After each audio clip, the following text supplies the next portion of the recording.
എല്ലാവർക്കും നമസ്കാരം. സങ്കീർത്തനം 84:11 പറയുന്നു, നേരോടെ നടക്കുന്നവർക്ക് അവൻ ഒരു നന്മയും മുടക്കുകയില്ല എന്നാണ് ഇവിടെ പറഞ്ഞു വെച്ചിരിക്കുന്നത്. എന്ന് വെച്ചാൽ നമ്മളുടെ നടപ്പ് നേരോടെയാണ് എങ്കിൽ, അല്ലെങ്കിൽ നമ്മളുടെ ജീവിതം നേരോടെയാണെങ്കിൽ, നമ്മളുടെ ജീവിതത്തിൽ ലഭിക്കേണ്ട ഒരു നന്മകളും മുടക്കാതെ നമ്മളുടെ കരത്തിൽ എത്തിച്ചു തരുന്ന ഒരു ദൈവത്തെയാണ് നമ്മൾ ആരാധിക്കുന്നത് എന്നാണ് അവിടെ പറഞ്ഞു വെച്ചിരിക്കുന്നത്. ഓക്കെ, അപ്പോൾ നമ്മളുടെയൊക്കെ ജീവിതത്തിലും ഇതേപോലെ അനുഭവങ്ങളുണ്ടല്ലേ? നമ്മളൊക്കെ എത്രയോ ആവശ്യങ്ങളുടെ മുഖത്ത് നിൽക്കുമ്പോൾ നമ്മളുടെ നടപ്പൊന്നും അത്ര നേരോടെ അല്ല എങ്കിൽ പോലും ദൈവം നമ്മളെ എത്രയോ പ്രാവശ്യം സഹായിച്ചിരിക്കുന്നു അല്ലേ? അതൊക്കെ നമ്മളുടെ ജീവിതത്തിലെ അനുഭവങ്ങളാണ്.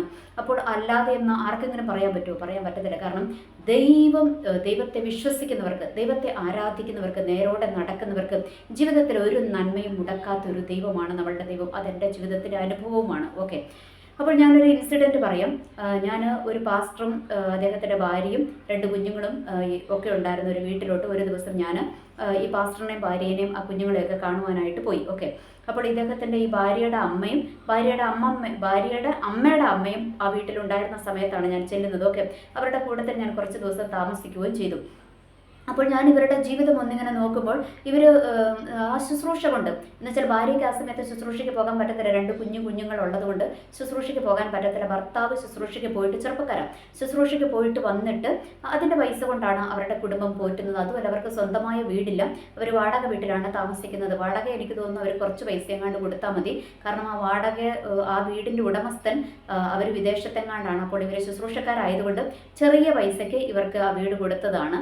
അപ്പോൾ ചെറിയ പൈസ എങ്ങാണ്ട് ഇവർ വാടക കൊടുക്കണമെന്ന് തോന്നുന്നു, എനിക്കറിഞ്ഞുകൂടാ. ഓക്കെ, ഞാൻ മറന്നുപോയി, കുറച്ച് വർഷങ്ങൾക്ക് മുൻപെയാണ്. അപ്പോൾ ഞാൻ വിചാരിച്ചു ആ മാസത്തെ എൻ്റെ ടൈത്ത്, ഞാൻ പോകുന്ന സമയത്ത് ടൈത്തല്ല, ഞാനങ്ങനെ ടൈത്ത് എന്ന് പറഞ്ഞിട്ട് കാൽക്കുലേറ്റ് ചെയ്യുന്ന ആളല്ല. എപ്പോഴും 10-1 കഴിഞ്ഞും കൂടുതൽ എൻ്റെ കരത്തിലുണ്ടെങ്കിൽ കൊടുക്കുന്ന ഒരാളാണ് ഞാൻ. ഓക്കെ, എൻ്റെ കയ്യിൽ ഉള്ളതുപോലെ ഞാൻ ദൈവത്തിന് കൊടുക്കുന്ന ഒരു ആളാണ് ഞാൻ. ഓക്കെ, അപ്പോൾ അതവിടെ നിൽക്കട്ടെ. അപ്പോൾ ഞാൻ വിചാരിച്ചു ആ മാസത്തെ പൈസ ഈ ദേവദാസന് അങ്ങ് കൊടുക്കാം. കാരണം ഞാൻ പോകുന്ന ചർച്ചിലൊക്കെ ഇഷ്ടംപോലെ പൈസ ഉള്ളതാണ്. അപ്പോൾ അതുകൊണ്ട് ഈ ദേവദാസന് അങ്ങ് കൊടുക്കാം ഞാൻ, കാരണം കുറച്ച് ദിവസം അവരുടെ വീട്ടിൽ താമസിക്കുന്നുമുണ്ട്. അപ്പോൾ ഈ പൈസ അദ്ദേഹത്തിന് അങ്ങ് കൊടുക്കാമെന്ന് വിചാരിച്ചപ്പോൾ ഇന്നും എനിക്കുള്ള എൻ്റെ ജീവിതത്തിലെ ഒരു പ്രാർത്ഥന എന്ന് പറയുന്നത്, ഞാൻ പ്രാർത്ഥിക്കും, ദൈവമേ, ദൈവഗതമല്ലാത്ത ഒരിടത്തേക്ക് എൻ്റെ 1 രൂപ പോലും പോകരുത്, ദൈവഗതമല്ലാത്ത ഒരു ആളുടെ കരത്തിൽ നിന്നും 1 രൂപ പോലും എൻ്റെ കരത്തിൽ വരികയും ചെയ്യരുതെന്നും ഞാൻ പ്രാർത്ഥിക്കുന്ന ഒരാളാണ്. അപ്പോൾ ഞാനിങ്ങനെ പ്രാർത്ഥിക്കുമ്പോൾ ഞാൻ ആ അമ്മച്ചിയുടെ വലിയൊരു അമ്മച്ചി ഉണ്ടെന്ന് പറഞ്ഞില്ല, അതായത് ഭാര്യയുടെ അമ്മയുടെ അമ്മ ആ വീട്ടിലുണ്ട്.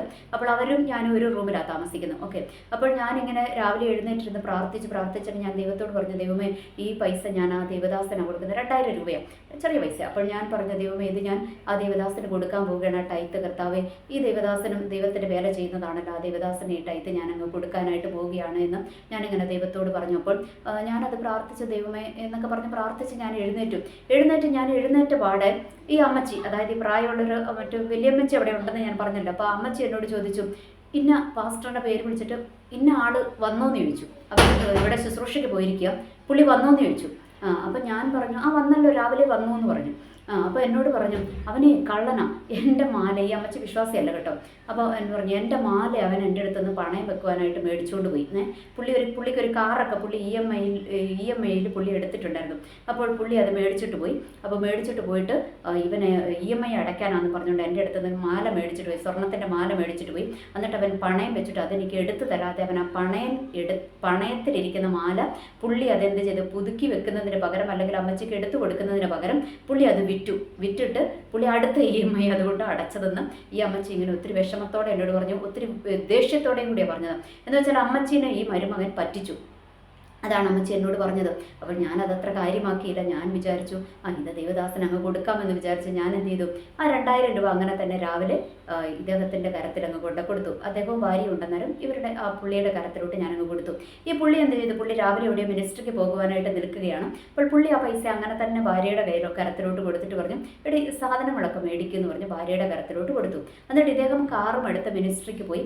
മിനിസ്ട്രി കഴിഞ്ഞ് രാവിലെയും വൈകുന്നേരം ഏതോ നല്ലൊരു ചർച്ചിലാണ് അദ്ദേഹത്തിന് ശുശ്രൂഷ ഉണ്ടായിരുന്നു. അത് കഴിഞ്ഞിട്ട് വൈകുന്നേരം ഇദ്ദേഹം വീട്ടിൽ വന്നു. അപ്പോൾ വീട്ടിൽ വന്നപ്പോൾ ഞാൻ പൊക്കത്തിൽ ഈ അമ്മച്ചിയുടെ രാത്രിയായല്ലോ. അപ്പോൾ ഞാൻ ആ അമ്മച്ചിയുടെ റൂമിലാണ് ഞാൻ അവിടെ ഇരുന്ന് ഇങ്ങനെ പ്രാർത്ഥിച്ചുകൊണ്ടിരിക്കുന്നു. അപ്പോൾ അത് കഴിഞ്ഞ് ഭക്ഷണം കഴിക്കാൻ വേണ്ടിയിട്ട് ഇവരെന്നെ വിളിച്ചപ്പോൾ ഞാൻ ഇറങ്ങി വന്നു. അപ്പോൾ ഇറങ്ങി വന്നപ്പം ഇവരിങ്ങനെ ആകെപ്പാടെ മ്ലാനതയോടെ ഇരിക്കുന്നു. കെട്ടിയോളും ഈ ഭാര്യയുടെ അമ്മയും ഒക്കെ ഇങ്ങനെ ആകെപ്പാടെ മ്ലാനതയോടെ ഇരിക്കുന്നു, ഭയങ്കര വിഷമത്തോടെ ഇരിക്കുന്നു. അപ്പോൾ ഞാൻ ചോദിച്ചു, എന്ത് പറ്റി എന്ന് ചോദിച്ചു. അന്നേരം പറഞ്ഞു, അത് രാവിലെ മുകളിലൂടെ ദൈവം ആയിട്ട് ഞങ്ങൾക്ക് ആ പൈസ തരിപ്പിച്ചതാന്ന് പറഞ്ഞു. അപ്പോൾ ഞാൻ ചോദിച്ചു എന്താ പറ്റിയെന്ന് ചോദിച്ചു. അന്നേരം പറഞ്ഞു ഈ പുള്ളി ശുശ്രൂഷയ്ക്ക് പോയത് ഒരു നല്ല സഭയിലാണ് പോയത്. അവർക്ക് സ്വന്തമായി വലിയ വീടും സ്വന്തമായി അത്യാവശ്യം നല്ലൊരു സഭയൊക്കെ ഉണ്ട്, നല്ല ചുറ്റുപാടുള്ള ഒരു സഭയും നല്ല ചുറ്റുപാടുള്ള പാസ്റ്ററും ഭാര്യയൊക്കെയാണ്. പക്ഷേ ഇവർ രാവിലെയും വൈകുന്നേരവും ശുശ്രൂഷിച്ചിട്ട് ഈ മനുഷ്യന് കൊടുത്തത് ആകെ 1000 രൂപയാണ് കൊടുത്തതെന്ന് പറഞ്ഞു. ഈ മനുഷ്യന് അവർ കൊടുത്ത പ്രതിഫലം എന്ന് പറയുന്നത് വെറും 1000 രൂപ. ഇദ്ദേഹം എന്നിട്ട് അവരെൻ്റെ അടുത്ത് വേറൊരു കാര്യം കൂടെ പറഞ്ഞു. ഇദ്ദേഹത്തിന് രാവിലെ പോകാൻ നേരത്തെ കാറിനകത്ത് പെട്രോൾ അടിക്കാൻ ഇദ്ദേഹം ഒരു കൂട്ടുകാരൻ്റെ അടുത്തുനിന്ന് 1000 രൂപ കടം മേടിച്ചിട്ട് കാറിന് പെട്രോൾ അടിച്ചിട്ടാണ് ഇദ്ദേഹം പോയതെന്ന് പറഞ്ഞു. എന്നിട്ട് ആ ഒരു 1000 രൂപ മാത്രമാണ് ഇദ്ദേഹത്തിന് മടക്കി കിട്ടിയത്. ആ പൈസ അങ്ങനെ തന്നെ ആർക്ക് കൊടുത്തു? ആ കടം മേടിച്ച ആൾക്ക് തിരിച്ചു കൊടുത്തു. ഓക്കെ, അപ്പോൾ ഇവർക്ക് എന്താണ്, അപ്പോൾ ശുശ്രൂഷയ്ക്ക് പോയത് ശരിക്കും നഷ്ടമായിരുന്നു എന്നാണ് ഇദ്ദേഹം പറഞ്ഞത്. ഓക്കെ, അന്ന് ഞാനും ഒത്തിരി വിഷമിച്ചു. ഞാൻ വിചാരിച്ചു ദൈവമേ ഇത്രയും കഷ്ടപ്പെട്ട് പോയിട്ട് ഇവരും എന്താ അങ്ങനെ ജീവിതത്തിൽ സംഭവിച്ചതെന്നൊക്കെ ഞാൻ വിചാരിച്ചു. അന്ന് ഞാനത് പിന്നെ അതങ്ങ് വിട്ടു. ഓക്കെ, അത് കഴിഞ്ഞ് പിന്നെ എനിക്ക് അവരുമായിട്ട് ബന്ധമൊന്നുമില്ല, കുറേ വർഷങ്ങൾക്ക് മുൻപെയാണ്. ഓക്കെ, അത് കഴിഞ്ഞിട്ടാണ് ഞാൻ ആ കാര്യങ്ങളെക്കുറിച്ചൊക്കെ ഇങ്ങനെ ഞാൻ ചിന്തിച്ചപ്പോഴാണ് പിന്നെയാണ് ദൈവം എന്നെ പഠിപ്പിച്ചു. ദൈവത്തിൻ്റെ വേലയ്ക്ക് ഇറങ്ങുമ്പോൾ നമ്മൾ എന്തായിരിക്കണം? ദൈവത്തോട് നമ്മൾ 100% വിശ്വസ്തരായിരിക്കണം. വിശ്വസ്തരല്ല എങ്കിൽ നമ്മളോടും ദൈവം വിശ്വസ്തത കാണിക്കത്തില്ല കേട്ടോ. അത് ദൈവത്തിൻ്റെ വചനം പറയുന്നുണ്ട്. വചനത്തിൽ എന്താ പറഞ്ഞിരിക്കുന്നത്? ദൈവത്തിൻ്റെ വചനത്തിൽ പറഞ്ഞിരിക്കുന്നത് ദൈവം എന്താണ്? ദൈവം വക്രനോട് വക്രനും കരുണയുള്ളവനോട് കരുണയുള്ള ദൈവവുമാണ്. ഓക്കെ, അപ്പോൾ ഇതാണ് ദൈവത്തിൻ്റെ സ്വഭാവം എന്ന് വെച്ചാൽ നമ്മൾ എങ്ങനെയാണോ ദൈവത്തിൻ്റെ സന്നിധിയിൽ നിൽക്കുന്നത് അതേ നമ്മൾക്ക് തിരിച്ചു കിട്ടത്തുള്ളൂ. അതിലപ്പുറമൊന്നും നമ്മൾ പ്രതീക്ഷിക്കരുത്. അപ്പോൾ ഇവിടെ എന്താ പറ്റിയതെന്ന് വെച്ചാൽ ഈ പുള്ളിക്ക് നല്ലൊരു ബൈക്കുണ്ട്. ഓക്കെ, അപ്പോൾ തൽക്കാലം അവർക്ക് ശുശ്രൂഷയ്ക്ക് പോകാനും ഇല്ലെങ്കിൽ എല്ലാവരും കൂടെ പോകുമ്പോഴൊക്കെ ഇയാൾക്ക് പോകുവാൻ എന്താണ്, ആ ബൈക്ക് മതി അല്ലേ? ആ ബൈക്ക് മതി. അതിനകത്ത് ഭാര്യേനെയും കൊണ്ടാകാം, 2 കുഞ്ഞുങ്ങളെയും കൊണ്ടാകാം. ഓക്കെ, ഇനി ഭാര്യേനെയും കൂട്ടി അല്ലാതെ ഇദ്ദേഹം ഒറ്റയ്ക്കാണ് മിനിസ്ട്രിക്ക് പോകുന്നതെങ്കിൽ ഇദ്ദേഹത്തിന് ബൈക്കുമായിട്ട് പോകാം. ഇനി ബൈക്കുമായിട്ട് പോകാത്ത ദൂരസ്ഥലങ്ങളിലാണ് പോകേണ്ടതെങ്കിൽ ഇദ്ദേഹത്തിന് ബസ്സിനോ ട്രെയിനോ പോകാം. അതിനുള്ള ആംബിയറൊക്കെ അദ്ദേഹത്തിനുള്ള ആരോഗ്യവും കാര്യങ്ങളും ഒക്കെ അദ്ദേഹത്തിന് ദൈവം കൊടുത്തിട്ടുണ്ട്. ഇനി അത് കഴിഞ്ഞിട്ട് ശുശ്രൂഷയുടെ കുറച്ച് പടവുകൾ കഴിയുമ്പോൾ ദൈവം ഇദ്ദേഹത്തെ മാനിക്കും. അന്നേരം ദൈവം ഇദ്ദേഹത്തിന് EMI ഒന്നും അടയ്ക്കാത്ത വിധത്തിൽ വേണമെങ്കിൽ ഒരുപക്ഷെ ദൈവം ഇദ്ദേഹത്തിന് നല്ലൊരു കാറ്, ഇദ്ദേഹം മേടിച്ചതിനെ കഴിഞ്ഞും നല്ലൊരു കാറ് ഇദ്ദേഹത്തിന് ദൈവം ഒരുക്കി കൊടുക്കുമായിരുന്നു. പക്ഷേ ഇദ്ദേഹം തിരക്ക് കാണിച്ച് വേഗം പോയിട്ട് EMIയിൽ എന്താണ് ഒരു കാർ മേടിച്ചു. അപ്പോൾ എന്തുകൊണ്ടാണ് ഇദ്ദേഹത്തിന് ആ EMI അടയ്ക്കാൻ പറ്റാതെ ഇദ്ദേഹം ഈ അമ്മമ്മയുടെ മാല മേടിച്ച് പണയം വെക്കേണ്ടി വന്നത്? അത് ദൈവത്തിൻ്റെ ഹിതമല്ലാതെ പോയി, ദൈവത്തിൻ്റെ സമയത്തല്ലാതെ ദൈവത്തിൻ്റെ ഹിതമല്ലാതെ പോയി ആ കാർ മേടിച്ചത് കൊണ്ടാണെന്നാണ് എനിക്ക് മനസ്സിലാക്കുവാനായിട്ട് കഴിഞ്ഞത്. ഓക്കെ, ഇനി അടുത്തത് എന്താണ്? ആ അമ്മമ്മനെ പറ്റിച്ചു. ആ അമ്മമ്മയാണെങ്കിൽ വിശ്വാസി പോലുമല്ല. ഓക്കെ, എന്നിട്ട് പുള്ളിക്കാരത്തിനെ പറ്റിച്ചു. പുള്ളിക്കാരത്തിൻ്റെ കഴുത്തെ കിടന്ന മാല പണയം വെച്ചിട്ട് എടുത്തു കൊടുക്കാമെന്ന് പറഞ്ഞ് മേടിച്ച മാല എന്താ ചെയ്തത്? അത് ഈ അമ്മച്ചിയുടെ അനുവാദം പോലും ചോദിക്കാതെ ഇവരത് കൊണ്ടൊന്ന് വിറ്റ് കളഞ്ഞു. ഒരു ദേവദാസൻ ചെയ്യേണ്ട പണിയാണോ അത്? അല്ല. ഒരു ദൈവദാസനല്ല എങ്കിൽ പോലും ഒരു സാധാരണക്കാരനാണെങ്കിൽ പോലും അങ്ങനെ നമ്മൾ വേറൊരാളെ ചതിക്കാൻ പാടുണ്ടോ? ചെയ്യാൻ പാടില്ലല്ലേ? അപ്പോൾ അതുകൊണ്ട് ആ ഒരു മിസ്റ്റേക്ക് അദ്ദേഹത്തിൻ്റെ ജീവിതത്തിൽ വന്നതുകൊണ്ട് ദൈവം അത് ഞാൻ കൊടുക്കാതിരിക്കാൻ, അതായത് ആ ടൈറ്റ് ഞാൻ ഇദ്ദേഹത്തിൻ്റെ കരത്തിൽ കൊടുക്കാതിരിക്കാനാണ് ഞാൻ പ്രാർത്ഥന പാലിൽ നിന്ന് എഴുന്നേറ്റ പാടെ ഈ അമ്മച്ചി എന്നോട് ഈ സ്റ്റോറി പറഞ്ഞത്. അമ്മച്ചിനെ കൊണ്ട് ദൈവം അത് എന്നോട് പറയിപ്പിച്ചതാണ്. പക്ഷെ ഞാനത് കേട്ടില്ല. ഞാനത് അങ്ങനെ തന്നെ കൊണ്ടു കൊടുത്തപ്പോൾ എൻ്റെ കയ്യിൽ വരുന്ന ഓരോ പൈസയും എനിക്ക് ദൈവം തരുന്നത്. അത് അന്നും ഇന്നും അങ്ങനെ തന്നെയാണ്. ഞാൻ അങ്ങനെ വിശ്വസിക്കുന്ന ആളാണ്. കാരണം നമ്മൾക്ക് ആരോഗ്യമുള്ളത് കൊണ്ട് നമ്മൾക്ക് ജോലി ചെയ്യാം, ദൈവം നമ്മൾക്ക് പൈസ തരുന്നു അല്ലേ? അപ്പോൾ അതുകൊണ്ട് ദൈവം തന്ന പൈസ ഞാൻ ദൈവത്തിൻ്റെ പെർമിഷൻ ഇല്ലാതെ ആ മനുഷ്യൻ്റെ കരത്തിൽ കൊണ്ടു കൊടുത്തു. അത് ദൈവം ആഗ്രഹിച്ചതല്ല. അതുകൊണ്ട് ദൈവം എന്താ ചെയ്ത്, ഇദ്ദേഹം രാവിലെ ശുശ്രൂഷയ്ക്ക് പോയപ്പോൾ ദൈവത്തിൻ്റെ ശുശ്രൂഷ ചെയ്യുവാൻ വേണ്ടി മേടിച്ച 1000 രൂപയുടെ കണക്ക് മാത്രം ദൈവം അവിടെ വീട്ടി, എക്സ്ട്രാ ഒന്നും കൊടുത്തില്ല. ഇനി അതുകൂടാതെ ഇദ്ദേഹം ബാംഗ്ലൂർ ഇദ്ദേഹം ശുശ്രൂഷയ്ക്ക് പോയിരിക്കുകയായിരുന്നു. അപ്പോൾ ബാംഗ്ലൂരിൽ നിന്ന് ഇദ്ദേഹം ശുശ്രൂഷ കഴിഞ്ഞ് വന്നപ്പോൾ ഇദ്ദേഹം ഒത്തിരി ഡ്രസ്സുകളൊക്കെ ഇദ്ദേഹത്തിൻ്റെ കുഞ്ഞുങ്ങൾക്കും ഭാര്യയ്ക്കും ഒക്കെ മേടിച്ചുകൊണ്ട് വന്നു. മേടിച്ചുകൊണ്ട് വന്നപ്പോൾ അതിങ്ങനെ കാണിച്ചു കേട്ടോ. അപ്പം പുള്ളിക്കാരത്തെ എന്നെ എടുത്ത് കാണിച്ചപ്പോൾ ഞാൻ നോക്കുമ്പോൾ ഒരു മൂത്ത കൊച്ചിന് ഏതാണ്ട് 2.5-3 വയസ്സെങ്ങാണ്ട് 3.5 വയസ്സെങ്ങാണ്ടേ ഉള്ളൂ. അംഗൻവാടിയിൽ പോലും പോകുന്നില്ല. ഇളയതിന് ഏതാണ്ട് 90 ദിവസമായിട്ടുള്ളൂ. അപ്പോൾ ഞാൻ നോക്കുമ്പോൾ ഈ മൂത്ത കൊച്ചിന് മേടിച്ചത് സൂട്ടൊക്കെ ഉള്ള ഒരു നല്ലൊരു ഉടുപ്പാണ് മേടിച്ചത്. അതിന് ഏതാണ്ട് 1200 രൂപയോ 1900 രൂപ അങ്ങനെ ഏതാണ്ട്, ഞാൻ കറക്റ്റ് മറന്നുപോയി. എന്തായാലും 1000-ന് മേലെയാണ് വില. അത്രയും വിലയുള്ള ഒരു ഉടുപ്പാണ് ആ കുഞ്ഞിന് മേടിച്ചത്. അപ്പോൾ ഇത്രയും വില കൂടി ഉടുപ്പ് ആ കുഞ്ഞിന് മേടിക്കേണ്ട യാതൊരു കാര്യവും അവിടെ ആ സമയത്ത് ഉണ്ടായിരുന്നില്ല. കാരണം എന്താണ്? അന്ന് ഫംഗ്ഷനൊന്നും പോകാനൊന്നുമില്ല. പിന്നെ രണ്ടാമത്തത് എന്താണ്, ദൈവത്തിൻ്റെ വേല ചെയ്തിട്ട് ദൈവം കൊടുത്ത പൈസയല്ലേ, അത് ദൈവത്തിൻ്റെ പെർമിഷൻ ഇല്ലാതെ നമ്മൾ അതിനും ഇതിനും ചിലവാക്കരുത്. ദൈവത്തോട് ചോദിച്ചതാ ഞാൻ പറഞ്ഞു, ദൈവം തരുന്ന ഓരോ പൈസയ്ക്കും, ഞാൻ ഇതിന് മുൻപേ ഉള്ള വീഡിയോയിൽ ചെയ്തിട്ടുണ്ട്, ദൈവം തരുന്ന ഓരോ പൈസയ്ക്കും എന്താണ്, ദൈവത്തിൻ്റെ മുൻപിൽ കണക്ക് കൊടുക്കണം. ഇത് മേടിച്ചു, ഇനി മേടിച്ചു കഴിഞ്ഞിട്ടും ഈ കുഞ്ഞുങ്ങളെന്ന് പറയുന്നത് എന്താ പറയുക, പെട്ടെന്ന് അങ്ങ് വലുതാകും അല്ലേ, ഇതുങ്ങളുടെ ഷടേന്ന് അങ്ങ് വലുതായി കഴിയും. അപ്പോൾ ഈ ഉടുപ്പുകൾ എന്താകും, അതൊക്കെ ഇളയത് വളർന്നു വരുമ്പോൾ അതിന് കൊടുക്കാം, ഇനി അതില്ലാത്തവർക്കാണെങ്കിൽ അത് വേസ്റ്റുമായി പോകും അല്ലേ. അപ്പോൾ നമ്മൾ മേടിക്കുമ്പോഴൊക്കെ എന്താണ്, ദൈവം തരുന്ന, ശുശ്രൂഷക്കാരെ സംബന്ധിച്ചിടത്തോളം ദൈവം തരുന്ന പൈസയ്ക്ക് കറക്റ്റായിട്ട് അക്കൗണ്ടബിലിറ്റി സൂക്ഷിച്ചേ മതിയാകും. ഇനി നമ്മൾക്കറിയാം, ഇന്നത്തെ കാലഘട്ടത്തിൽ ഒരുപാട് പേര് ദൈവവേല എന്ന് പറഞ്ഞ് ഇറങ്ങുന്നുണ്ട് അല്ലേ, ദൈവവേല എന്ന് പറഞ്ഞിട്ട് ഇറങ്ങുന്നുണ്ട്. എന്തിനാ, പൈസയ്ക്ക് വേണ്ടിയിട്ടാണ് ഇറങ്ങുന്നത് അല്ലേ. കള്ളപ്രവാചകന്മാർ ഇഷ്ടം പോലെ ഇറങ്ങുന്നുണ്ട് അല്ലേ. ഇവരുടെ ഒക്കെ ലക്ഷ്യം എന്താണ്, പണം. ഇനി ചെറിയ ചെറുപ്പക്കാരൊക്കെ ഒരു പാഷനായിട്ട് അങ്ങ് എടുത്തിരിക്കുക, എന്താണ്, ദൈവവേല ഒരു പാഷനായിട്ട് അങ്ങ് എടുത്തിരിക്കുക. ഞാനൊരു കാര്യം പറയട്ടെ, ഓരോ ക്രിസ്ത്യാനിയെ സംബന്ധിച്ചിടത്തോളം അവരുടെ മേൽ ദൈവം കൊടുത്തിരിക്കുന്ന ഒരു നിയോഗമാണ് ദൈവത്തിൻ്റെ വേല എന്ന് പറയുന്നത്. ഓക്കെ, അപ്പോൾ നമ്മൾ എന്താണ്, മാക്സിമം നമ്മൾ വേല ചെയ്ത് നമ്മൾക്ക് അല്ലേ, നമ്മളൊരു ജോലി ചെയ്ത് അതിനോട് കൂടെ ദൈവത്തിൻ്റെ വേല ചെയ്യുന്നതായിരിക്കും എപ്പോഴും നല്ലത്. കാരണം അപ്പസ്തോലനായ പൗലോസ് ആ ഒരു മാതൃകയാണ് നമ്മൾക്ക് കാണിച്ചു തന്നത്. അദ്ദേഹം കൂടാരപ്പണി ചെയ്തിട്ടാണ് എന്ത് ചെയ്തത്, ദൈവത്തിൻ്റെ വേല ചെയ്തത് അല്ലേ. എന്നിട്ട് അദ്ദേഹത്തിൻ്റെ സാക്ഷ്യം എഴുതി വെക്കുന്നുണ്ട് അല്ലേ. പുള്ളി പറഞ്ഞിരിക്കുന്നത് എന്താണ്, ഞാൻ നിങ്ങളുടെ ആരുടെയും കരത്തിൽ നിന്ന് ഞാൻ മേടിച്ചിട്ടില്ല, മേടിച്ച പൈസയൊക്കെ എങ്ങോട്ടാണ് കൊടുത്തിരിക്കുന്നത്, മുട്ടുള്ളവർക്ക് മുട്ട് തീർക്കാനാണ് ഞാൻ കൊടുത്തിരിക്കുന്നതെന്നൊക്കെ പറഞ്ഞിട്ടുണ്ട്. ഇന്ന് ഒരുപാട് പേരും പഠിക്കാൻ പോലും പോകാതെ അങ്ങ് ഇറങ്ങിയേക്കുക. വിദ്യാഭ്യാസമൊന്നുമില്ല, 10 ഗുസ്തിയേ ഉള്ളൂ, എന്നിട്ടും ഇറങ്ങിയേക്കുക, ദൈവവേലയ്ക്ക് അങ്ങ് ഇറങ്ങിയേക്കുക. എന്നിട്ട് ഇതൊക്കെ കുറച്ച് കഴിയുമ്പോൾ സംഭവിക്കാൻ പോകുന്നത് എന്താണെന്നറിയാമോ, കുറച്ചൊരു കല്യാണമൊക്കെ കഴിഞ്ഞ് പിള്ളേരൊക്കെ ആയി കുറച്ച് പ്രായമൊക്കെ എത്തിക്കഴിഞ്ഞ് കഴിയുമ്പോഴത്തേക്കും ഇതൊക്കെ അങ്ങ് നിൽക്കും. ഈ ശുശ്രൂഷ എന്ന് പറയുന്നത് നമ്മൾ വിശ്വസ്തയോടെ ദൈവസന്നിധിയിൽ നിന്നില്ല എങ്കിൽ ശുശ്രൂഷയുടെ അനുഭവങ്ങളൊന്നും വെളിപ്പെടത്തില്ല കേട്ടോ. അത് നിന്ന് പോകും. പിന്നെ സ്വന്തമായിട്ട് കയ്യിൽ നിന്നിട്ട് കുറച്ച് നാളും കൂടെ മുൻപോട്ട് പോകും. അത് കഴിയുമ്പോൾ അത് നിൽക്കും.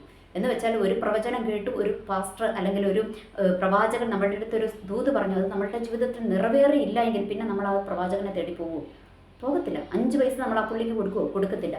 ഇതൊക്കെ തന്നെയാണ് ഈ സ്വന്തമായ പ്രവചനം നടത്തുകയും അല്ലെങ്കിൽ ചാടി ഇറങ്ങി ശുശ്രൂഷയ്ക്ക് പോകുന്നവർക്കൊക്കെ പറ്റുന്ന അബദ്ധങ്ങളാണ് കേട്ടോ. എന്നിട്ട് കുറേ കഴിഞ്ഞ് മക്കളുമൊക്കെ വലുതായി കഴിയുമ്പോഴത്തേക്കും എന്താണ്, ജീവിതത്തിൽ മുട്ടുകൾ എന്ന് വെച്ചാൽ ജീവിതത്തിൽ ജീവിക്കുവാൻ വേണ്ടി പാടുപെടുക. ഇവർക്ക് ജോലി എടുക്കുവാൻ വേറൊരു ജോലി ഇവരുടെ കയ്യിലില്ല, ഇവർക്ക് വിദ്യാഭ്യാസമില്ല, 10ാം ക്ലാസ്സേ ഉള്ളൂ അല്ലെങ്കിൽ അതിലും താഴെ വിദ്യാഭ്യാസമുള്ളൂ. അതുകൊണ്ട് ഇവർക്ക് മറ്റൊരു ജോലിക്ക് വേണ്ടിയിട്ടുള്ള സാധ്യതകളും മുൻപിലില്ല. ദൈവത്തിൻ്റെ വേലയിൽ വിശ്വസ്തയോടെ അന്ത്യത്തോളം നിന്നിട്ടുമില്ല. അപ്പോൾ എന്താ പറ്റുന്നത്, ജീവിതത്തിൽ ബുദ്ധിമുട്ട് വരും, പ്രയാസം വരും, സാമ്പത്തിക പരാധീനതകൾ വരും, കടഭാരങ്ങൾ വരും, കുഞ്ഞുങ്ങളെ പഠിപ്പിക്കാൻ ബുദ്ധിമുട്ടേണ്ടി വരും, രോഗിയായി കഴിയുമ്പോൾ ചികിത്സിക്കാൻ പണമില്ലാതെ വരും. ഇങ്ങനെ ഒരുപാട് ബുദ്ധിമുട്ടിലൂടെ ആര് കടന്നു പോകേണ്ടി വരും, ശുശ്രൂഷകർ കടന്നു പോകേണ്ടി വരും. എന്നിട്ട് അവസാനം ഒരു സംഭവിക്കുന്ന കാര്യം എന്താണെന്നറിയുമ്പോൾ, ദൈവത്തിൻ്റെ നാമം അശുദ്ധമാക്കുന്ന വിധത്തിൽ സമൂഹ മാധ്യമങ്ങളിലൂടെ ഇറക്കാൻ തുടങ്ങിയിട്ട് ചോദിക്കും, ഞാൻ രോഗിയാണ്, എനിക്ക് ചികിത്സിക്കാൻ പണമില്ല എന്ന് ഒരു കൂട്ടരും മക്കളെ പഠിപ്പിക്കാൻ പണമില്ല എന്ന് ഒരു കൂട്ടരും, ഇനി ഒരു കൂട്ടരും സ്വന്തമായ വീടില്ലെന്ന് പറഞ്ഞിട്ട് മറ്റൊരു കൂട്ടരും. ഞാനൊരു കാര്യം പറയട്ടെ, നേരോടെ നടക്കുന്നവർക്കൊരു നന്മയും മുടക്കാത്തൊരു ദൈവത്തെയാണ് നമ്മൾ ആരാധിക്കുന്നത്. ഒന്നാമത്തെ കാര്യം, നമ്മൾ ശുശ്രൂഷയ്ക്ക് ഇറങ്ങുമ്പോൾ ദൈവത്തോട് പെർമിഷൻ ചോദിച്ചിട്ട് ഇറങ്ങാവുള്ളൂ. ഈ കഴിഞ്ഞ ഇടയ്ക്ക് ഒരുപാട് പേരുടെ ഇങ്ങനെ അവലാദികളൊക്കെ സോഷ്യൽ മീഡിയയിലൂടെ പറയുന്ന ഒരു പാസ്റ്ററിൻ്റെ ചാനൽ ഞാൻ പോയി നോക്കി. അപ്പോൾ നോക്കുമ്പോൾ ഒരുപാട് പേരെ സഹായിക്കണമെന്ന് പറഞ്ഞിട്ടുള്ള ഒരുപാട് വീഡിയോസ് ഞാൻ കണ്ടു. അതിനകത്ത് 5-6 മാസങ്ങൾക്ക് മുൻപ് ചെയ്ത ഒരു വീഡിയോയ്ക്കകത്ത് ഒരു പാസ്റ്ററും കുടുംബവുമാണ്. ഓക്കെ, അവർ ഭയങ്കര ചികിത്സയ്ക്ക് വേണ്ടിയിട്ട് ബുദ്ധിമുട്ടുകയാണ്. അപ്പോൾ ഇദ്ദേഹത്തിന് ഒരു ഗവൺമെൻറ് ജോലി, ബാങ്കിൽ ജോലി ഉണ്ടായിരുന്നു. ആ ജോലി ഇദ്ദേഹം റിസൈൻ ചെയ്തിട്ടാണ് ദൈവത്തിൻ്റെ വേലയ്ക്ക് ഇറങ്ങിയത്. എന്നിട്ട് ഇന്നിപ്പം അദ്ദേഹം പണത്തിന് വേണ്ടി നാട്ടുകാരുടെ മുൻപിൽ കരം നീട്ടുകയാണ് കേട്ടോ. അപ്പോൾ ഞാൻ പറയുന്ന ഒരു കാര്യം എന്താണെന്നറിയാമോ, പലരും പറയുന്നത് എന്താണെന്നറിയാം, കള്ളപ്രവചനമാണ്, ചുമ്മാ പറയും. നല്ല ജോലിയിൽ നിൽക്കുന്ന ആൾക്കാരോട് പറയും, നീ ജോലിയൊക്കെ വിട്ട് ദൈവത്തിന് വേണ്ടി ഇറങ്ങും, ദൈവം അങ്ങനെ ഒരുപാട് പേരെ ഇറക്കും, പക്ഷെ അതിന് ദൈവത്തിൻ്റെ സമയമുണ്ട്. ഇത് കേൾക്കുമ്പോഴേ ചിലർ എന്ത് ചെയ്യുമെന്നറിയുമ്പോൾ ദൈവത്തിൻ്റെ വേലയങ്ങ് എന്നുവെച്ചാൽ ദൈവം കൊടുത്ത ജോലി അങ്ങ് റിസൈൻ ചെയ്തിട്ട് ഇവരെന്തിനിറങ്ങും, ദൈവത്തിൻ്റെ വേലയ്ക്ക് ഇറങ്ങും. എന്നിട്ട് പിന്നെ അവസാനം വന്നു കഴിയുമ്പോൾ കയ്യും കാലിട്ട് അടിയാം. അങ്ങനെയല്ല, നമ്മളോടൊരു പ്രവചനം പറയുമ്പോൾ എന്ന് വെച്ചാൽ നമ്മൾക്കൊരു ജോലിയുണ്ട്, ആ ജോലി വിട്ടിട്ട് നീ ദൈവത്തിൻ്റെ വേല ചെയ്യുമെന്ന് പറയുമ്പോൾ ദൈവത്തിന് ഒരു ടൈമുണ്ട്. ആ ടൈം വരെ നമ്മൾ വെയിറ്റ് ചെയ്യണം. ദൈവം പറയും നീ ഇന്ന സമയത്ത് നീ ഇറങ്ങാൻ പറയും. അല്ലാതെ ഈ പ്രവചനം കേൾക്കുന്ന പാടെ നമ്മൾ ജോലി റിസൈൻ ചെയ്യരുത്. അത് ദൈവം ഒരു സമയം പറയുന്നിടം വരെ നമ്മൾ വെയിറ്റ് ചെയ്യണം. ആ സമയം വരെ നമ്മൾ വെയിറ്റ് ചെയ്തിട്ട് ജോലി വിട്ട് ഇറങ്ങിക്കഴിഞ്ഞാൽ നമ്മൾ മറ്റുള്ളവരുടെ മുൻപിൽ കരം നീട്ടുവാൻ ദൈവം അനുവദിക്കത്തില്ലെന്നേ. നമ്മുടെ ദൈവം എന്നെ പിച്ചക്കാരനാണ്, ഒരു പിച്ചക്കാരനും അല്ല. കാരണം ദൈവം ആർക്കും കടക്കാരനല്ല.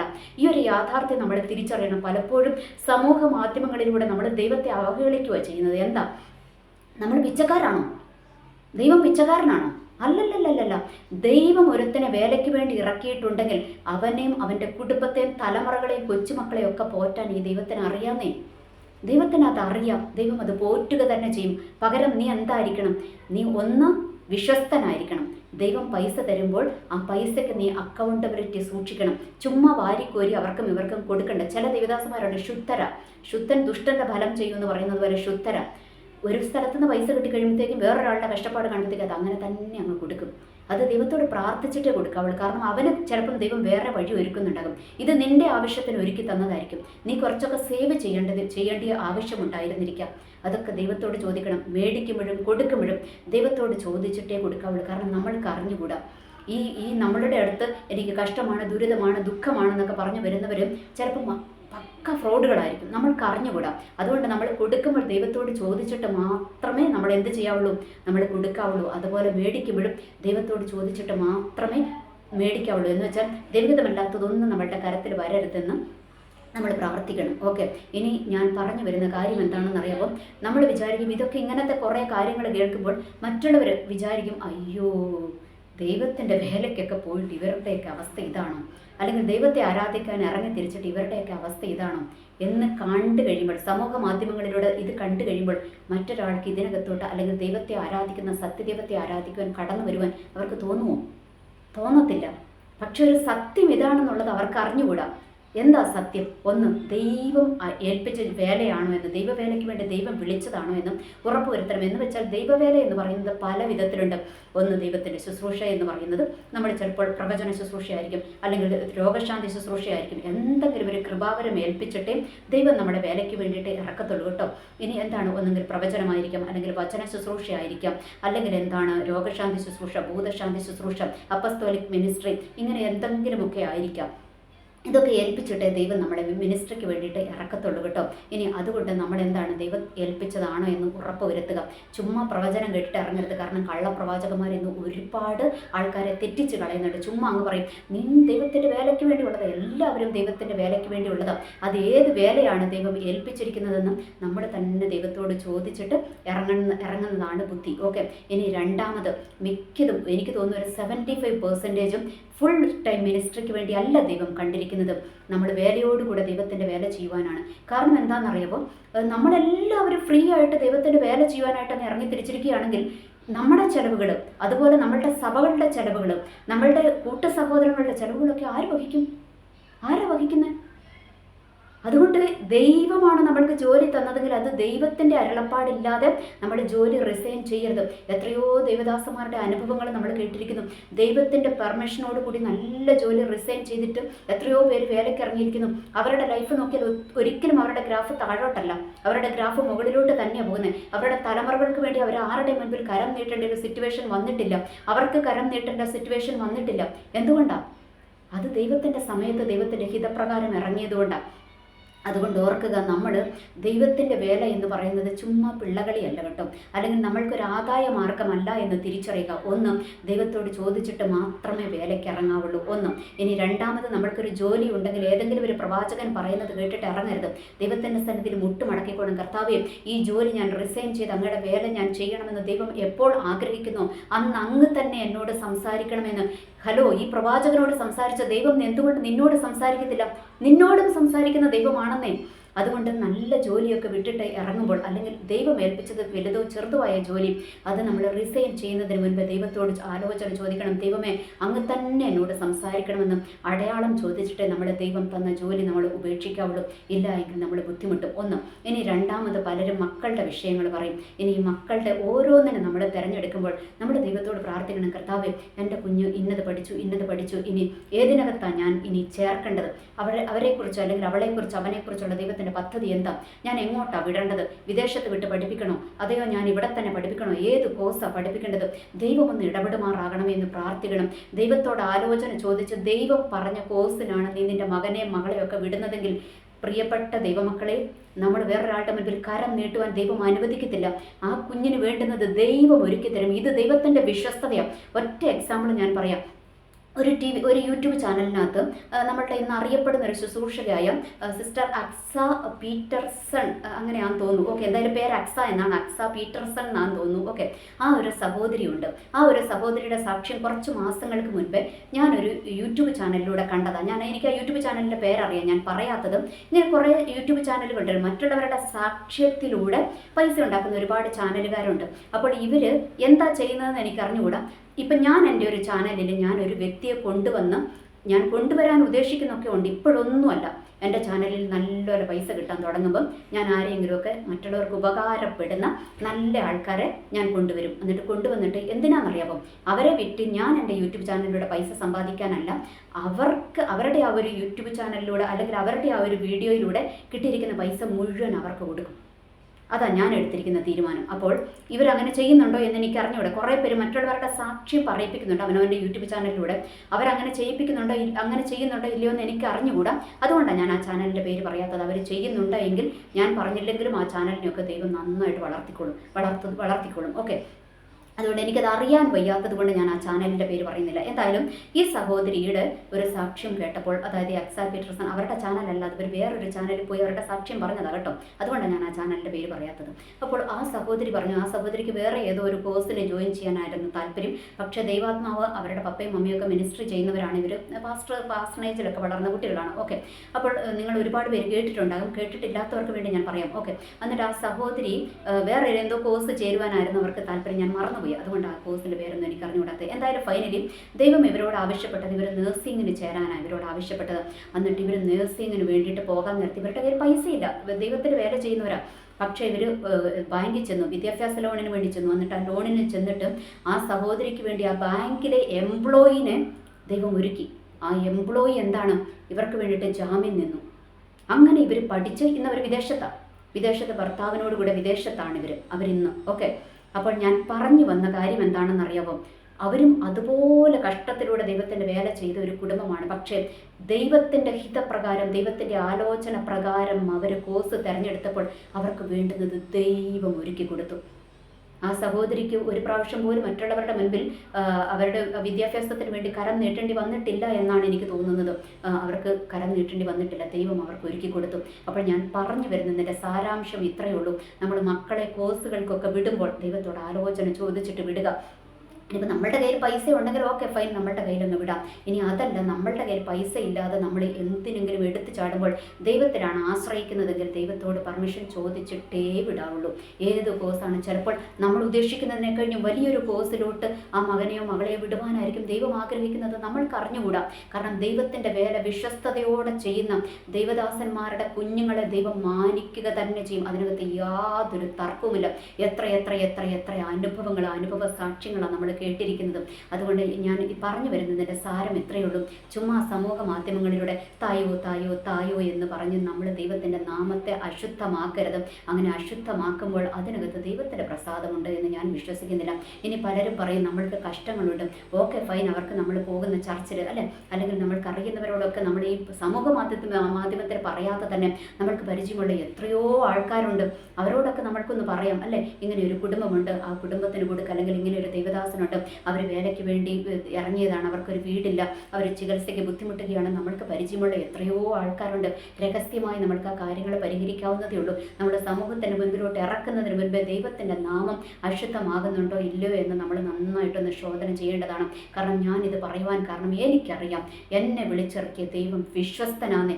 ഞാനിപ്പോൾ വലിയ ആളൊന്നുമല്ല, എന്നാലും എനിക്കറിയാം എൻ്റെ ചെറിയ ആവശ്യങ്ങൾക്ക് പോലും ദൈവം എന്നോട് കൂടെ ഇരിക്കാറുണ്ട്. എന്തിനേറെ പറഞ്ഞു, ഈ കഴിഞ്ഞൊരു ദിവസം എനിക്ക് കുറച്ച് പൈസയുടെ ആവശ്യങ്ങളുണ്ട്. അത് ആയില്ല, അതിൻ്റെ സമയം അടുത്ത് വരുന്നതേ ഉള്ളൂ. അപ്പോൾ ഞാനിങ്ങനെ ദൈവത്തോട് അത് ഞാൻ പ്രാർത്ഥിച്ചുകൊണ്ടിരിക്കുകയാണ്. അപ്പോൾ പ്രാർത്ഥിച്ചുകൊണ്ടിരുന്നപ്പോൾ ഞാൻ വിചാരിച്ചു, എൻ്റെ കുടുംബത്തിൽ തന്നെ എത്ര എണ്ണം ഉണ്ട്, കുറേ എണ്ണത്തിനൊന്ന് മനസ്സ് തോന്നിയാൽ ഈ വിഷയമൊക്കെ നമുക്ക് പുഷ്പം പോലെ പരിഹരിക്കാവുന്നുള്ളൂ. ഞാൻ ആരുടെ മുൻപിൽ കരം നീട്ടിയതല്ല, കടം മേടിച്ചതല്ല, ലോൺ എടുത്തതല്ല, എൻ്റെ ആർഭാടത്തിന് വേണ്ടി ചിലവഴിച്ചതല്ല. എനിക്കൊരു ചെറിയൊരു ആവശ്യമുണ്ട്, അത് ഞാൻ ദൈവത്തിൽ ആ സമയമായിട്ടില്ല, ആ ആവശ്യത്തിൻ്റെ സമയമായിട്ടില്ല, ഞാൻ പ്രാർത്ഥിച്ചുകൊണ്ടിരിക്കുന്നു. അപ്പോൾ ഞാൻ ദൈവത്തോട് ഇങ്ങനെ ഞാൻ മനസ്സിലിങ്ങനെ വിചാരിക്കുകയാണ്. പെട്ടെന്നൊരു പാട്ട് ദൈവം എന്നോട് ഇടപെട്ടു. ഏത് പാട്ടാണെന്നറിയാമോ? കരുതുന്നവൻ ഞാനല്ലയോ എന്നുള്ള പാട്ടുണ്ടല്ലോ, ആ പാട്ട് എന്നോട് ഇടപെട്ടു. അപ്പം ഞാൻ ദൈവത്തോട് സോറി പറഞ്ഞു. ദൈവമേ, ഞാൻ മനസ്സിൽ വിചാരിച്ചതേ ഉള്ളൂ, ഇന്ന വ്യക്തികൾ എൻ്റെ കുടുംബത്തിൽ തന്നെയുള്ള ഇന്ന വ്യക്തികൾക്ക് എന്നെ നിന്ന് സഹായിക്കാമല്ലോ എന്ന് ഞാനിങ്ങനെ വിചാരിച്ചതേ ഉള്ളൂ. എൻ്റെ ആവശ്യത്തിനല്ല, വേറൊരു ആവശ്യത്തിനാണ്. ഓക്കെ, അപ്പോൾ ഞാനിങ്ങനെ വിചാരിച്ചതേ ഉള്ളൂ. പക്ഷേ അത് മാസങ്ങൾക്ക് മുൻപേ ആ ഒരു ആവശ്യം എൻ്റെ ഒരു ദേവദാസൻ എൻ്റെ കുടുംബത്തിൽ വന്നപ്പോൾ ഞാൻ അദ്ദേഹത്തോട് പറയുകയും അദ്ദേഹം പ്രാർത്ഥിക്കുകയും അദ്ദേഹം എന്നോട് പറഞ്ഞു, ദൈവം ആ വിഷയത്തിൽ കരുതുന്നുണ്ട് എന്ന് എന്നോട് പറയുകയും ചെയ്ത ആലോചനയാണ്. എന്നിട്ട് ഞാനിവിടെ ഇരുന്നുകൊണ്ട് എൻ്റെ മാനുഷിക ബുദ്ധിക്കകത്ത് ഞാൻ കാൽക്കുലേറ്റ് ചെയ്യും, ഇന്ന വ്യക്തിക്ക് എന്നെ ഒന്ന് സഹായിക്കാമല്ലോ, എൻ്റെ കുടുംബത്തിൽ തന്നെയുള്ളത് ഇന്ന വ്യക്തിക്ക് സഹായിക്കാമല്ലോ എന്ന് ഞാൻ കാൽക്കുലേറ്റ് ചെയ്യുക. പക്ഷേ അത് ഞാൻ കാൽക്കുലേറ്റ് എൻ്റെ മനസ്സിൽ ചെയ്തപ്പോൾ ദൈവം എന്നോട് ഇടപെടുകയാണ്. ദൈവം എന്നോട് ഇടപെട്ട പാട്ടാത്. ഞാൻ ആ പാട്ട് ഇന്നും ഞാൻ പാടിക്കൊണ്ടിരിക്കുകയാണ്. എനിക്കറിയാം എൻ്റെ ദൈവം ആ ഒരു ആവശ്യത്തിന് വേണ്ടി ദൈവത്തിൻ്റെ തക്ക സമയത്ത് ഒരുക്കി തരും. അങ്ങനെ ഒരുപാട് അനുഭവങ്ങളുണ്ട്. എൻ്റെ ആവശ്യങ്ങളിലൊക്കെ ദൈവം അങ്ങനെ ഒരുക്കി തന്ന ഒരുപാട് അനുഭവങ്ങൾ എൻ്റെ ജീവിതത്തിലുണ്ട്. ഇന്ന് വരെ ഒരാളുടെ മുൻപിൽ കരം നീട്ടുവാൻ ദൈവം എന്നെ അനുവദിച്ചിട്ടില്ല കേട്ടോ. ഞാൻ ദൈവത്തിൻ്റെ വലിയ അഭിഷക്തി ഒന്നുമല്ല, ഞാനൊരു സാധാരണ വിശ്വാസിയാണ്. പക്ഷേ എന്നെ കൊണ്ട് പറ്റുന്നത് പോലെയൊക്കെ ഞാൻ ദൈവത്തിന് വേണ്ടി എന്തെങ്കിലുമൊക്കെ ചെയ്യണമെന്ന് ആഗ്രഹിക്കുന്ന ഒരു വ്യക്തിയാണ്. അതൊരിക്കലും വേറൊരാളുടെ പോക്കറ്റ് കണ്ടുകൊണ്ടല്ല. ഞാൻ ദൈവത്തോട് പറയുന്നത് അങ്ങനെയാണ്, ദൈവമേ, വേറൊരാളുടെ മുൻപിൽ എന്നെ കരം നീട്ടുവാൻ അനുവദിക്കരുത്, എന്നെ പട്ടിണി കിടത്തരുത്. കാരണം പട്ടിണി കിടന്ന മറ്റുള്ളവർ അറിയും അല്ലേ, അങ്ങനെ അനുവദിക്കരുത് എന്ന് ദൈവത്തോട് പ്രാർത്ഥിക്കുന്ന ഒരാളാണ്. അതുകൊണ്ട് ഇന്ന് വരെ എൻ്റെ ചെറുതും വലുതുമായ സകല ആവശ്യങ്ങളിലും ദൈവം കൂടെ ഇരുന്ന് സഹായിച്ചിട്ടുണ്ട് കേട്ടോ. മറ്റൊരാളോട് പറയാതെ തന്നെ ദൈവം എന്നെ ഇങ്ങോട്ടും ഓരോ വ്യക്തികളിലൂടെ സഹായിച്ചിട്ടുണ്ട്. അപ്പോൾ ഞാൻ പറഞ്ഞു വരുന്നത്, ഒരിക്കലും നമ്മൾ മറ്റുള്ളവരുടെ മുമ്പിൽ കരം നീട്ടുവാൻ, സമൂഹ മാധ്യമങ്ങളിലൂടെ ഇറക്കുവാൻ ദൈവം നമ്മളെ അനുവദിക്കുന്ന ദൈവമല്ല കേട്ടോ. അങ്ങനെ നമ്മൾ പോയിട്ടുണ്ടെങ്കിൽ പിന്നെ ദൈവം ആ വഴിക്കൊന്നും വിടത്തേ ഉള്ളൂ. കാരണം ദൈവത്തിലാണ് നമ്മൾ ആശ്രയിച്ചിരിക്കുന്നതെങ്കിൽ ആ ദൈവം നമ്മളോട് കൂടെ ഇരുന്ന് നമ്മളുടെ ആവശ്യങ്ങളിൽ കൂടെ ഇരിക്കുന്ന ദൈവമാണ്. എന്നെപ്പോലെ ഒരുപാട് പേർക്ക് അല്ലേ അനുഭവങ്ങളുണ്ട്, പറയുവാനുണ്ട് അല്ലേ. നമ്മൾ മറ്റുള്ളവരുടെ മുമ്പിൽ കരം നീട്ടാതെ ഇങ്ങോട്ട് വന്ന് നമ്മളെ സഹായിച്ച ആ ഒരു ദൈവത്തെയാണ് നമ്മൾ ആരാധിക്കുന്നത്. അതുകൊണ്ട് ഓർക്കുക, നമ്മൾ നേരോടെയാണ് നടക്കുന്നതെങ്കിൽ, നമ്മളുടെ ആവശ്യങ്ങൾ ജെനുവിനാണെങ്കിൽ, എന്ന് വെച്ചാൽ ചിലരും ചുമ്മാ നമുക്ക് നല്ല നമുക്ക് ആരോഗ്യമുള്ളിടത്തോളം നമുക്ക് നടന്നും ബസ് കയറി പോകാൻ പറ്റുന്നിടത്തോളം നമ്മൾ അങ്ങനെ പോകും. എന്നിട്ട് ദൈവം നമ്മൾക്ക് തരുമ്പോൾ 2 വീലർ അല്ലെങ്കിൽ 4 വീലറൊക്കെ ദൈവം ഒരുക്കി തരുമ്പോൾ അതൊക്കെ ആ സമയത്ത് മേടിച്ചാൽ മതിയെന്നേ. അല്ലാതെ ഓടിപ്പോയിട്ട് വേറൊരാൾ കാണുന്ന കണ്ടോണ്ട് നമ്മുടെ ഒരു പണ്ടത്തെ ഒരു അപ്പച്ചന്മാരൊരു പഴഞ്ചൊല്ലി പറയും, അപ്പച്ചന്മാരോ അമ്മച്ചന്മാരോ എന്താ പറയുന്നത്, ആന മുക്കുന്ന കണ്ടിട്ട് അണ്ണാൻ മുക്കരുതെന്ന് പറയും. എന്ന് വെച്ചാൽ ദൈവം നമ്മളെ പടിപടിയായി ഉയർത്തുന്ന ദൈവം. എന്ന് വെച്ചാൽ നമ്മൾക്ക് ആരോഗ്യമുള്ളപ്പോൾ നമ്മൾ നടന്നും ബസ് കയറിയും ഒക്കെ പോകണം. കുറച്ച് കഴിയുമ്പോൾ ദൈവം നമ്മൾക്കൊരു 2 വീലർ ആയിരിക്കും തരുന്നത്.